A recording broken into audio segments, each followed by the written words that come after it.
Hi, Jeff Big Daddy Wayne here. Welcome to my YouTube channel, Big Daddy Knows, and Big Daddy Does Know. Today I want to talk about Judd Apatow, ladies and gentlemen. Judd Apatow is just about the biggest thing in the industry right now. As a comedian, a producer, a director, a writer. I met Judd years and years ago when I was running a club in Encino called the LA Cabaret. He came in on amateur night. He did our amateur night, and he was a funny guy. He was a nice guy. He was a funny guy. And I started booking Judd as an opening act on my Friday and Saturday nights when we had the big paying audience. And I booked him at a number of one-nighters. He booked a very difficult place called the Lamppost Pizza in West Covina, where we had 300 screaming kids that if you weren't hitting, they'd scream you off the stage. They start singing, da da na na, na na na na, hey, hey, hey, goodbye.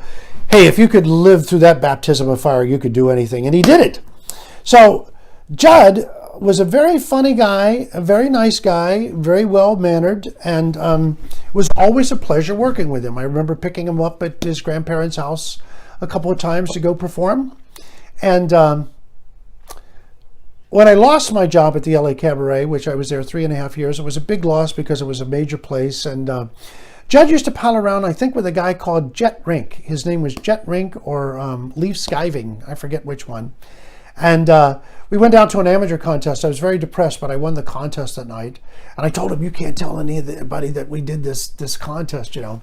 So then Judd booked me for a couple of shows. And that's when I started understanding he was a totally different guy than the comedian that I knew.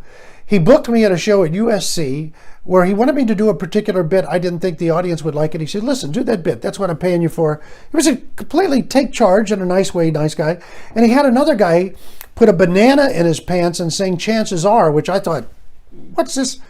The kid stood there committed to it, and it was a big, Judd put together a great show, and I went, wow, what's this guy doing? This guy's got something going on here.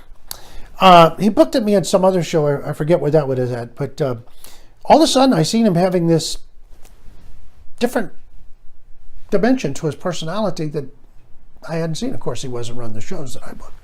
So then I was doing a club up in Seattle called Giggles, and Judd had come through. He had won some kind of national contest and was going from city to city where it was some college thing. It sounded like a really rough job because they had to drive from city to city, college to college. And he came in and did a set at Giggles and just killed. And I thought, this guy's really going after it. I mean, there's tons of people say they want to do comedy. And, you know, they're in and out, they're in and out, they're in and out. They just do like the potluck nights, the showcase nights, you know.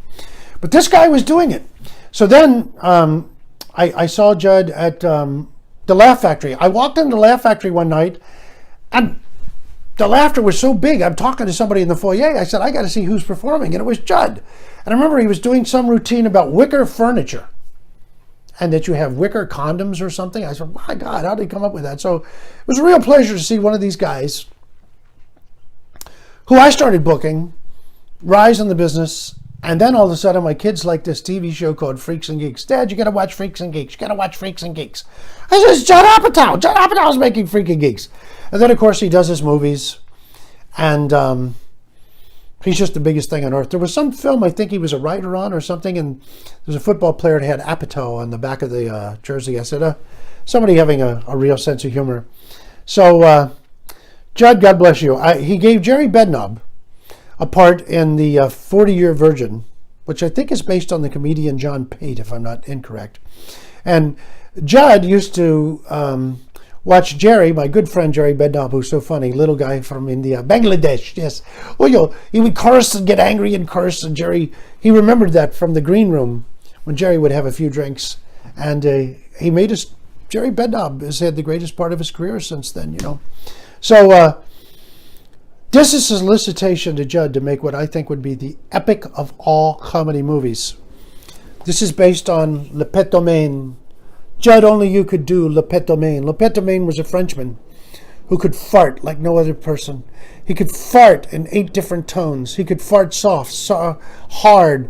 All kinds of different sounds would emanate from Le Pet Domaine. And I think he lived from 1857 to 1945. I think you're the man that could make the movie about Le Pet Domaine. There's tons of stories. This is his story that somebody wrote. But there's tons of books where you'll run into like the King of England going to a special performance, and as a joke, they would send out Lepetomaine, who would bend over and start farting the national anthem. Tell me, people wouldn't knock each other out buying tickets to see Lepetomaine. Anyway, those are my Judd Apatow stories. This is Jeff Big Daddy Wayne. Subscribe.